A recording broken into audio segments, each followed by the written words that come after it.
Badrul. Please lah tolong saya, Badrul. Awak kena tolong saya. Ya. Awak nak minta tolong apa? Saya nak minta tolong. Saya nak kena belajar jadi imam untuk demo solat nanti. Dengan ustaz daripada Arab Saudi awak tu. Saya bukan tak nak tolong awak, Imran. Tapi dia baru je balik tadi. Dia ajar anak Arab Saudi pula.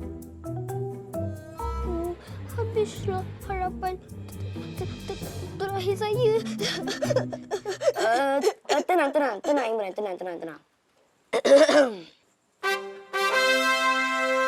So, Badrul,